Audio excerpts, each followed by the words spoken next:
Yazi izinto zokuthanda amabhendi lezi into engiyenzelwe ngabafana. Abafana besendela imessage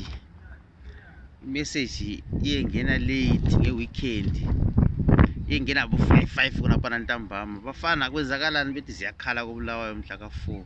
Khathi u4 wasona namhla abafana bethi kunamuhla. Hey, ngisuke lapha ngithatha abafana bami engizithembileyo lapha iNkankabeze Plum lapha, ngithatha uPro lapha, uProsper, ngithatha uMjojara lapha, uGeorge, ngithatha uMaCrizo lapha, ngithi madoda sambheni.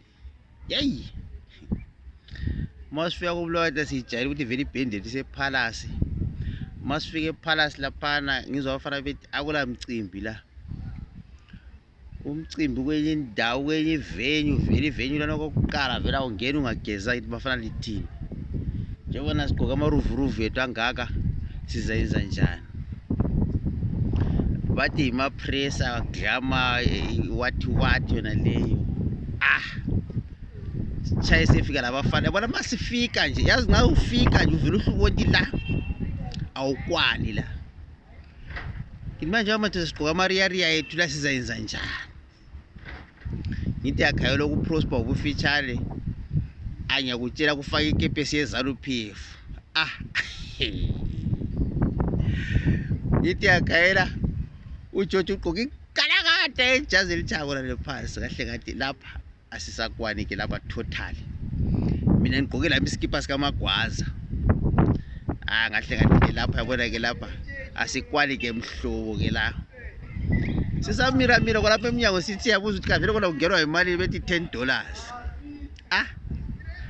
Ngithi yakhayela ukuthi ipetrol esiyithele from Plumtree semcimbini, umcimbi sokuthiwa $10 umuntu eyi1. Ngithi yakhala wonke umuntu ophakathi ongenayo ophuma ugqoka isudu, abantu basmart, kunyatshelwa phezu kwecarpet. Hey,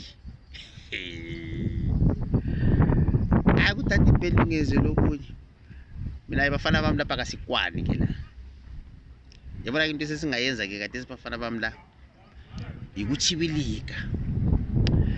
Singene uCorolla lethu sizibuyelele ePlumtree. Sangena abantu benkosi emoteni sabuyele ePlumtree. So imessage yami ithi mapressa, next time bawenze izinto zakho Buddhas, kube kwathi sikhona thina omavurungundu esebesuka ukuthi sizokubukela. Sehlulekile ukuthi sizokubona ngesitayile sakho obuze naso la ePlumtree. Uze nenye koBulawayo, uze nenye koBulawayo bro wami, ukuthi next time sicela ukuhlonitshwa lathi, siyakuthanda lathi kunje. Sifisa ukubona ukhuluma uhumana, kodwa ke izolo ke mfowethu sezelo kunye, yazi ukuthi ngisengayithuka. Ngicine sengiqedelela ukubona umcimbi size endleleni kuFacebook ku live. Hayi mapress ungenzelo kunye shame.